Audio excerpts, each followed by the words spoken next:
Hey guys, what's going on? It's me, Mr. Mario. I normally don't warn about these things, but I felt like this would probably be warranted. Headphone warning. I got very emotional with this one right here, and I actually got on camera. So, hope you all enjoy the video. You know, I wasn't going to come on camera for this. I wasn't. I would have been content using my microphone right here, doing a gameplay commentary, because that's what I was gonna do. But I couldn't convey the same emotion that I wanted to in front of a camera using this microphone. So that's why I'm on camera here. I probably don't look camera ready or anything like that. But I was so excited about this press conference that I had to get on here and do this. My God, I went into this press conference, right, having absolutely no expectations at all. Nothing. I was like, okay, it's going to be Sony. They're going to show us games. That's it. I didn't think it would be great game after great game after, my God, that was an emotional roller coaster. I'm sweating because this room has horrible airflow. It has horrible airflow, and I was here excited as hell, still coming down, and now with this video, I'm going to start, getting excited again and everything, but we need to talk about this. I have my notes right here, right? And get this, I wrote half as many notes as I did with the Xbox One press conference or the Microsoft one. Let's just get into this. For anybody that did not see the E3 2016 Sony press conference, first off, they did something incredible. They decided to go into a venue that was like an old school, just absolutely luxurious, beautiful style setup of a old style theater. They had a full orchestra playing, they had the intro, that was cool, and then what happened? Mind you, they revealed God of War. I have no attachment. I have absolutely no attachment to God of War. I played some of them on the PSP a little bit. I played the first one on PS2 for a bit and PS3. I played God of War 3 a little bit on the PS4. But they took God of War and they are rebooting it to be an action RPG. And the whole theme, honestly, the underlying theme of this entire conference right here, spinning up all over the place. The whole theme of this conference, it felt like, it was hitting you right in the feels, man. It was nothing but emotional response after emotional response. Because, dear God, I'm gonna drop this photo in right here. This is how I was looking by the end of this reveal. It looked excellent. It played so well. And I myself, as a God of War fan, man, as someone who's not a God of War fan, can't even talk right with this. I legitimately got a teensy bit emotional at the end, man. Just a teensy bit. When Kratos' son was trying to kill that animal and he couldn't do it, so Kratos had to help him. This is incredible. Honestly, there was nothing wrong. That is probably the best game I have seen at E3 so far. Like E3 2016 at least. The best game. Because it's bringing new people like me into the series who never had an interest with it, and it's changing the series in a way where it's rebooting it in a tasteful way, and it's going to turn it into an action-style RPG. It looked like a mod of The Witcher at first. That's what I was thinking it might have been, especially after seeing the Gwent thing from Microsoft. Next up, they had Days Gone. That looked great as well, too. Had nothing wrong with that. It kind of looks like, almost when they showed the gameplay later on, kind of like Sony's answer to Dead Rising to have as an exclusive. Looks like a great game. Saw no issues with that right there. The Last Guardian. I screamed at this. I legit screamed. It was a basic trailer, that's it. It was like 30 seconds maybe. They showed a bunch of cuts here and there. And at the end, it was the kid who was talking. He was saying like, what's wrong? Are your wings broken? And on screen, it just had the release date, which is right here. October 25th, 2016. At that point, I legitimately screamed. I apologize to my neighbors. I doubt they would be watching this, but they're probably annoyed with me at this point. They are probably annoyed. Just an itsy bit. Next up, they had Horizon Zero Dawn. We saw this at E3 before. Great looking game. We got to see an extended gameplay demo of this, and it still looks good. It's from, I think, like Guerrilla Games or something like that. The people who did the Killzone series. And it looks like it's going to be a fantastic game. This, the come down was coming down a little bit more. I was calming down a bit. And then no.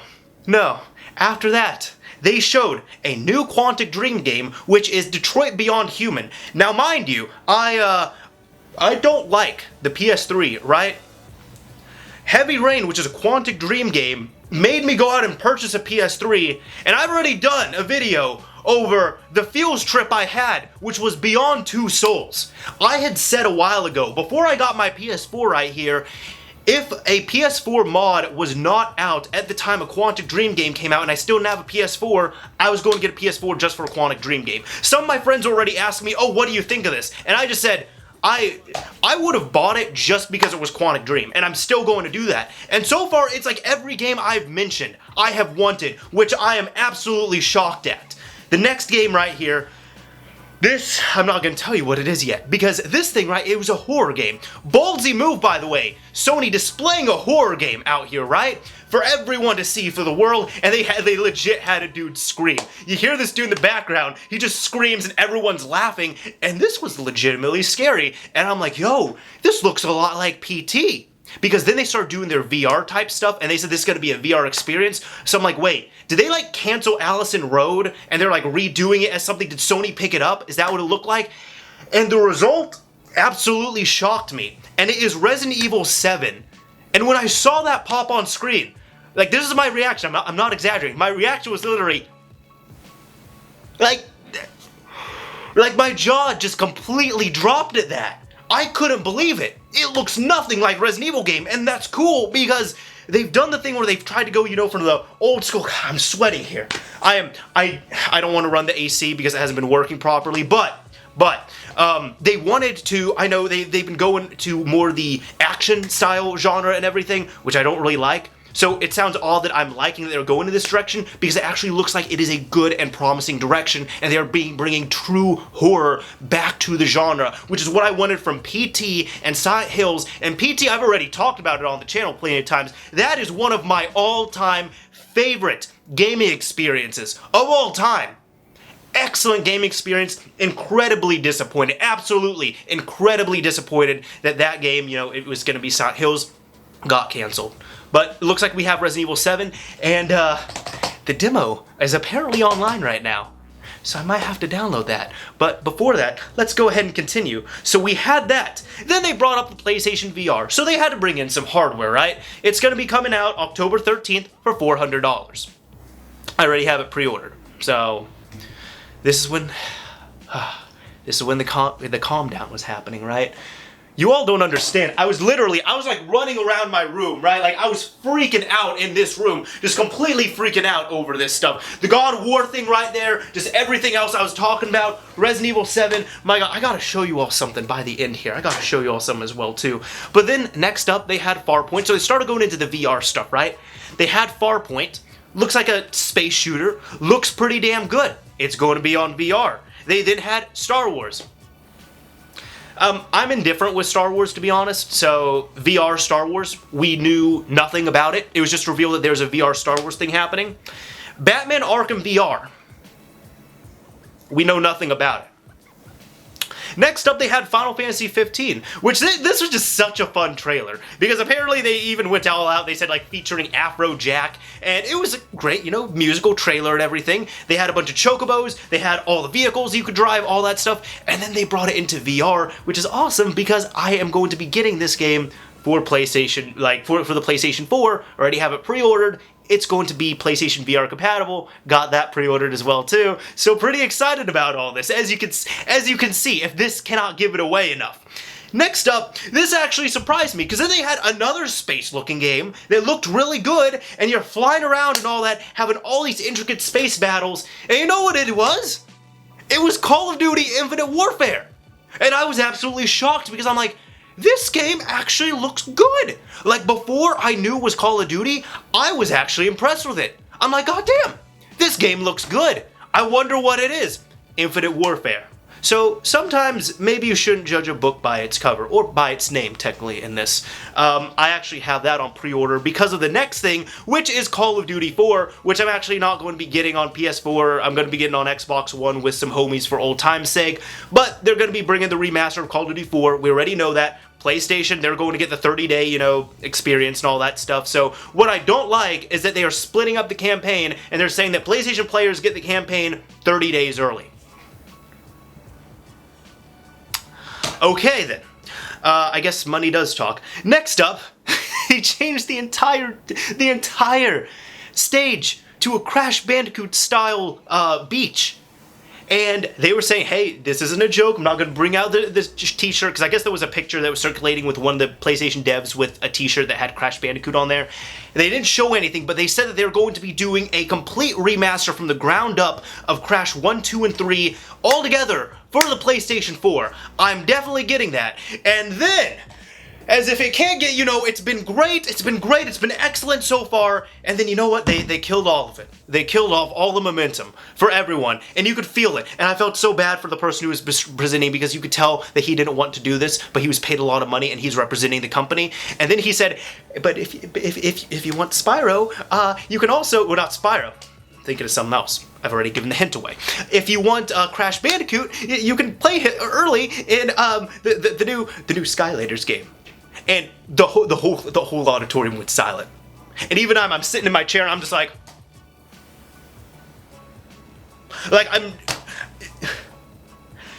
So there's a new Skylanders. I'm gonna completely skip over that because I don't care about that at all. Next up, Lego Star Wars Force Awakens. It's not my thing. I can't say it's bad, but I'm just saying it's not my thing. It's not for me, not my type of game, but I've seen The Force Awakens, thought it was a great movie. This looks like an excellent tie-in to the film as well too, just a Lego version of it. What I thought was kind of funny was I think even at this point they realize that to make good Star Wars games, it's pretty rare, and if they want to guarantee have a good Star Wars game, it has to be a Lego one. They had Kojima. Kojima came back, they had the whole stage set out for him, people were screaming his name, chanting it, and then they decided to show his game that has Norman Reedus. It was a music video type thing that was in the all real time. I hope this is not canceled, it better not be canceled, and it's called Death Stranding. I will say this, Kojima, I don't think he's watching, but just it's the principle of it. I respect you. You are a fucked up individual from what I've seen with that trailer and from what I've played with your games, but goddamn, that makes you a genius all at the same time, because I will definitely consume this game. It looks very fucked up. I don't know what it's about. I will play it, because it still looks very interesting. So check it out. The trailer's a bit disturbing, but it's great, and Sony did a good job with that too. Like, they really showed some ballsy trailers. Like, even in the Detroit one, they had a kid getting shot on an E3 live stream. Like, good God. Next up, the last thing they had, Spider-Man PS4. It's going to be Marvel and Insomniac Games is going to be handling it.